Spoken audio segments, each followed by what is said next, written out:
I like to kind of trash ball and dig around in a 7-Eleven chest freezer.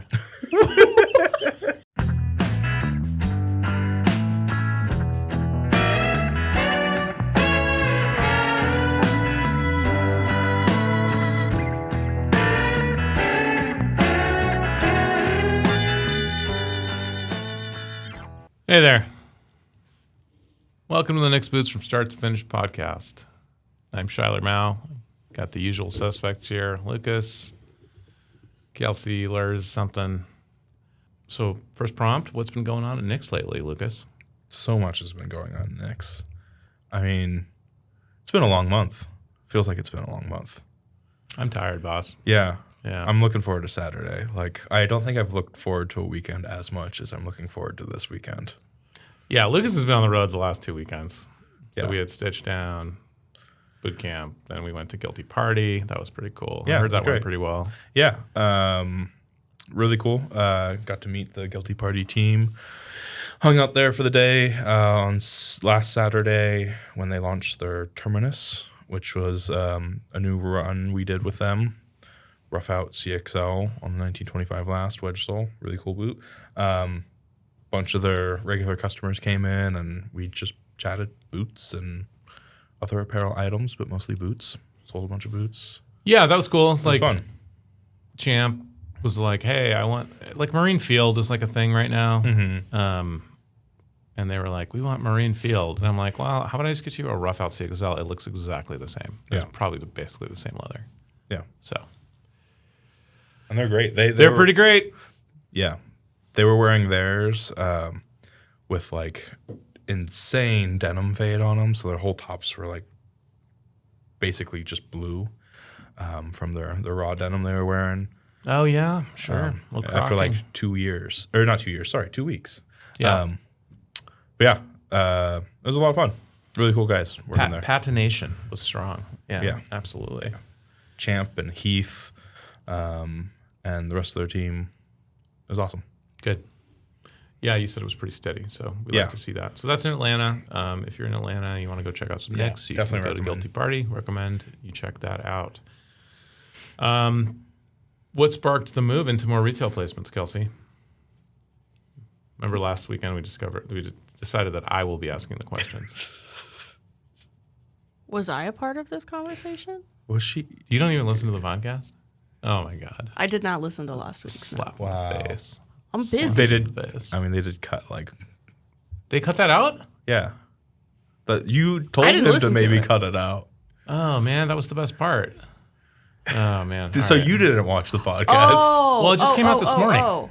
They were 2 days late getting it out joke. too. No. It got came out on out- Tuesday. Oh, Yeah. I didn't get my notification until this morning. The afternoon on Tuesday, but it came out on Tuesday. Snap. Okay. Yeah, they cut out the joke. Hoisted We did cut out my the own joke. petard. All right. Anyway, we are doing more retail placements because we want to sell more things. I mean, No, I mean, you know, the hope is that obviously if you get more retail placements, you A, can get exposure to new audiences, and B, you know, have more places where people can kind of touch and feel and try on your product. yeah. Which is largely the idea there. Working with some great partners, and also you know they have some cool ideas on certain builds and that sort of thing. Mm-hmm. Lucas, any thoughts on that from your end? Yeah, I mean, I think that's one thing that's really fun and unique with how we do retail placements is, you know, in this modern world of shopping, everyone has a website where you can buy their things. And so to make things a little different with our different retail placements, each of our new retail placements has an exclusive kind of boot model that you can only get there. Yeah. You know, Division Road has the Black Cherry and the Jungle Boot. Guilty Party has this Terminus boot. So it creates something that retail, you know, that partner gets to, you know, customize and make their own. Yeah. It makes it a fun project rather than just stocking some Roberts or some Builder Bros. Which would be great too. So we encourage you all to do that. Yeah. But no, I think it's also nice because we can, you know, hopefully these guys will continue to grow and build their orders, and so you know you can do these production runs of a certain number of boots all in a row, and it's basically kind of easier on production to do the same boot, you know, over and over and over again. So Yeah, a lot of positives. I think now is a good time. We're pushing up the numbers in production. And so that's part of it, right? You kind of like want to make sure that you've got a home for all the boots, for all your capacity. Again, like I think we've reached a point where we have some brand recognition, especially digitally, and enough that we can kind of be a draw for some of these guys to help their business as well as obviously kind of convert some sales for us. But, like you said, at Guilty Party, they did, that day they did substantially more business than they normally do. So that's kind of cool, right? Like that we can actually be enough of a name that we can kind of attract people to the store. And I think that's something that's kind of become more of a thing over the last, year or two. So, yeah, we've talked about them a little bit. Why don't you talk about the collabs with the collab with Stitchdown as well? Yeah, so that's a little different, but it's another one of our partners that we've been working with. We go yearly to the boot camp, so there's a similar vibe there. But we just recently launched the Stitchdown collab, 4-inch lace to toe and a couple color options. That same idea of kind of making something unique. Stitchdown has a very curated kind of audience, the people in their Discord channel, the people who listen to their podcast. So we've created a boot that Ben has kind of made his own. He really likes a shoe boot. And we're running that for 2 weeks.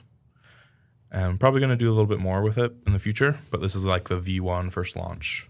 I got them on my feet right now, and they're pretty comfy. Sweet. Good. Yeah. Good. Yeah, I think to weave this in, like, we're not a fit for everybody, obviously, from a price point and standpoint especially. But, I think if you're a kind of a boutique or menswear, higher end retail location, then I think, it could work for us and for you as the seller. I don't see this growing super significantly beyond kind of the current footprint, maybe a bit. Just the nature of kind of our business model. We can't have, I think unlike some of our competition, we've, got a lot of the infrastructure in place to support the direct-to-consumer side of the brand. And so that obviously demands a certain portion of the margin structure. And so it makes it difficult to have too much of the business coming from wholesale. Right. But, we can certainly have some of it. Yeah. And, I'd like to see it grow a bit, balancing that obviously with the direct relationship with the consumer. It's just kind of a business reality that we face right now with kind of the overhead that's associated with, customer service and kind of operations, and marketing, and media team employees, like so many media team employees, so many. It's a big team. So, those a lot of mouths to feed on that side. So we really got to sell direct as much. I'm glad we have a big presence. As a significant portion. You have a big presence in my mind, Kelsey. Thank Absolutely. you. I don't know if that's a good thing or a bad thing. Yeah. So we are going through the budgeting process right now. So, I will say, there's also some strengths that come with, focusing on direct to consumer. We've had, some wholesalers in the past, retailers in the past, were like, we don't have control over that customer service interaction. Yeah, fair. And we're big on customer service. And when you go to a shop, that just sells our product, we don't really know how they're going to treat you, which is why we're being and that's not really true with these guys on the Well, no, that's side. what I mean. Like these newer placements, we're being Yeah. very, we're picking partners that we know are good with their customers, are good with their product, that are going to make sure they treat their customers like we would treat those same customers, because that's a big part of it, right? Is like we want that customer service to be a big part of the brand in general. And you walk into just a random brick and mortar shoe shop, it might just be some random high school employee who doesn't care about the boots, doesn't want to deal with you. So very important we pick the right partners. Yeah. Do you see any of yourself in that? I maybe was talking Young high about school myself in the early employee? days a little bit there. Yeah, Okay. thinking back. Okay, for well, sure. it's good to self-scout like that. Yeah. That's good. Yeah. There's I don't know. Looking forward, are there any like partnerships or retailers that you'd like to work with? I think we were the first PNW brand to work with Filson. Quite some time ago, like well over 10 years ago, and so that was cool. I think that could be an interesting thing to explore again.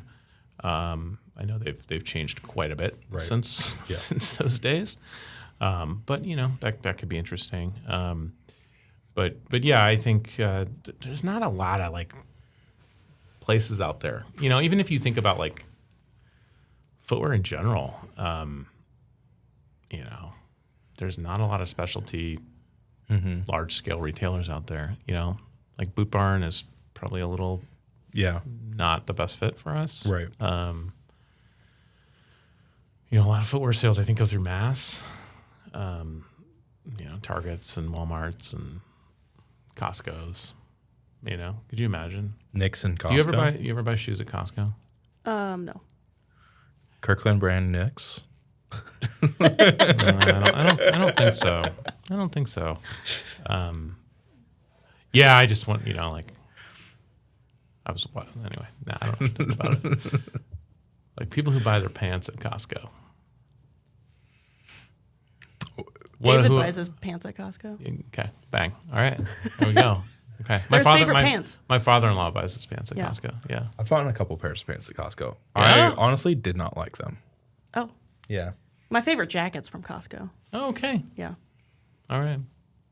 Okay. There's a weird synthetic material, and like I don't like it. Costco's like the dentist, or like. Please explain. Yeah. Or like going to the doctor and getting your like blood work, or like it sucks. It's something you have to do. It sucks, but you're glad you did it afterwards. Gotcha. I'm like shocked that people go to Costco as much as they do. It's a terrible experience. I hate going to Costco. Yeah. We have an agreement that if one goes to Costco, the other one has to join. Yeah, we don't go alone because it's you need someone to watch your freaking back, dude. Yeah, you need moral support. Yeah, and someone to like watch around corners to see if you can move and defend your heels against somebody clipping them with the cart. I'll be honest, like you're very generous and give us all $60 Costco gift cards. I have in the past, yes. I have in the past for a Costco membership because that's the cost of the membership. I was thinking of changing that. I always just take the gift card and go spend the gift card and then never go back to Costco. Uh-oh. No, so that's no. Well, the gift card is for the membership fee. I know.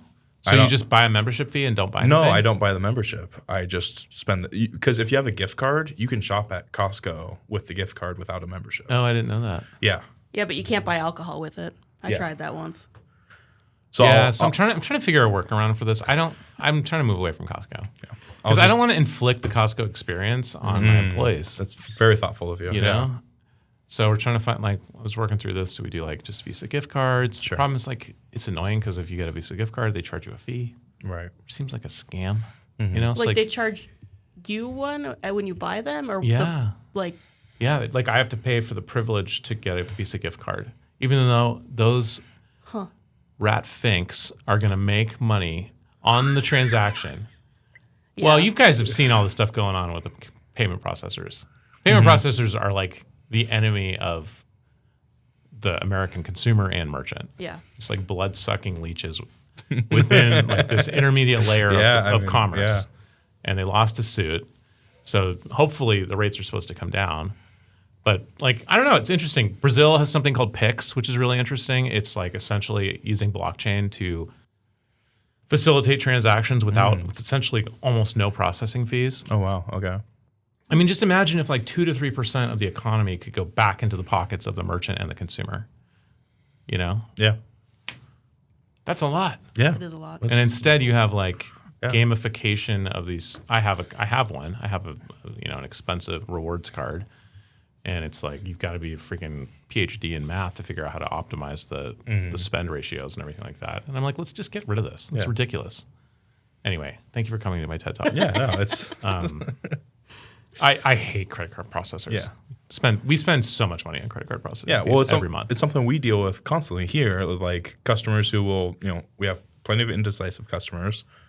Place an order, cancel the order, place an order, cancel the order, place an order, cancel the order. And it's like, okay... broadly, that's not much of an impact, but you're paying a fee every time they swipe that card. Well, you do get refunded. It depends. It actually depends. Actually, it kind of hurts us more because you're right. if there's been enough time since the transaction was initially placed, we do not get the feedback. Right. So yeah, you know, credit card processors are the bane of my existence. I Dislike understand those that, guys a lot. And then the company credit card, another scam. So, you know, through U.S. Bank, they're great. No, so we get. They do gift a lovely candle. I gave you a candle. That's right. It's very nice. What flavor was it? Did you taste it yet? Taste it.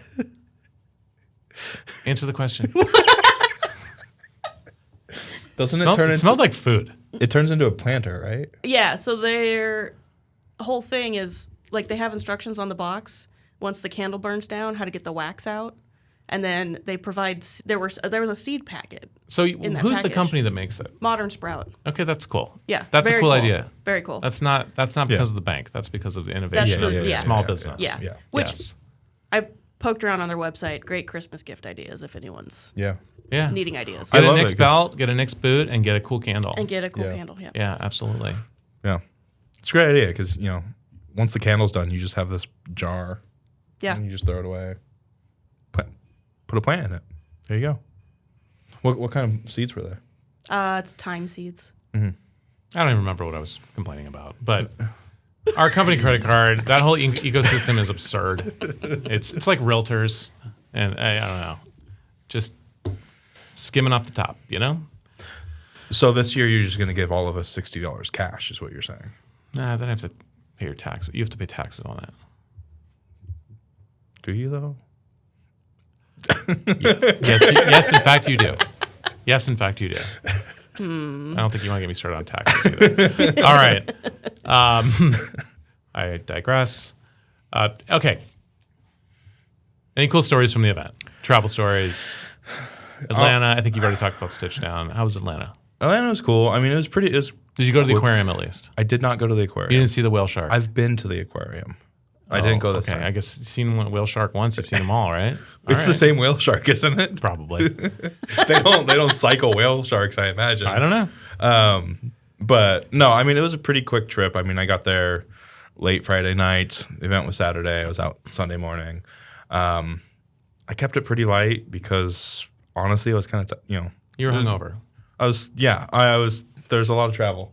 There's a little local bar nearby that I grabbed some food and some drinks. Yeah, it comes out. But it was pretty low key compared to like boot camp. Yeah, boot camp is always a little bit of a bacchanalia. So, bacchanalia. Anyway, sure. I will say the Guilty Party crew in general is they're cool. It was fun hanging out with them. I was surprised they didn't like take you out to dinner or anything like that. I think they wanted to. I think just. But you were just giving them like a bad vibe. Yeah, I think they were just sick of me. No, I think maybe they could see the tired on my face, and then also Dawn had some stuff, and we just kind of early night. But okay. I did talk to Champ, sent him an email. I was like, hey, next time we do this, we should go grab some drinks and hang out. Well, I mean, next time. Yeah, we're gonna do it again. I don't know if there is a next time. What do you mean? What do you mean? It's expensive. Send people out across the country. Yeah, why not? Anyway, all right. Well, we gotta sell some more boots then. Okay, yeah. So I mean, upcoming placements. I think you'll mainly see more of an expanded presence, especially with like a Division Road. I know we've got some things in the works with them. Not really aware of anything imminent, but just going to be focusing on our current partners there and making sure they have the right assortment. Yeah. And obviously, kind of continuing to expand the trade show spaces and everything like that, especially the consumer-facing ones. All right. So, anything you want to add about retail placements, credit card companies, banks, or realtors before we go? I mean, we do have. How about lawyers? I don't have. We probably have a lot of lawyer customers, so we're not going to talk about that. I luckily have zero experience with lawyers. You're lucky. Yeah, that's great. We do have a new placement coming, don't we? With Freenote. Oh, word. Yeah, I forgot about that. Yeah, so Andrew at Freenote. So we do have some boots going down there. Yep. Yes, that's right. So that'll be cool. So LA area, you'll have some boots you can touch and feel while you pick up a wonderful jacket from Freenote Cloth. Yeah. So that's exciting. So we've got a lot going on. You know, a lot of the stuff focused on is operational. We're doing a little bit of a reorg here, getting some different people in different seats. I think it'll be good for long term, but right now it is a stressful period of time. Trying to sell as many boots as possible.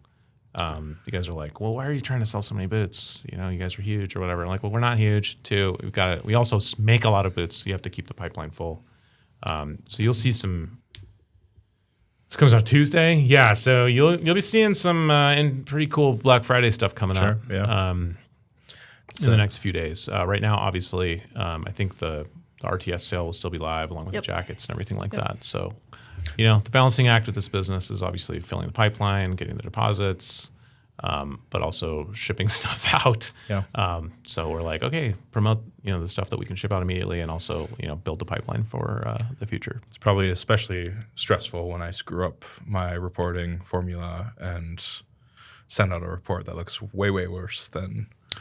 Yeah, so as part of the reorganization, Lucas has some new reporting responsibilities. I think the previous person has been over it with you several times. A couple times, yeah. Yeah, a couple times. And so I get an email. I was off-site at a conference thing yesterday that showed that we were going to ship probably about 40% less than what I was expecting. Which would mean we were going to lose hundreds of thousands of dollars this month. Yep. And so I sent out a few emails and a few Slacks to the team and was like, hey, we got to get together and we got to fix this. Then, of course, subsequent Slack, my bad. Looked back at the formula. My bad, yeah. So we do need to check that stuff before we send it out to... especially to Shuyler, because he does read those things. Yeah. I think I'm the only person in this company that still uses email, but you know, do check those things a lot. Yep. You're getting better. I appreciate you. Thank you. I appreciate you. Mm-hmm. You're doing great. Thank you. You were great today. Thank you. Kind of funny, a little sardonic, good vibes.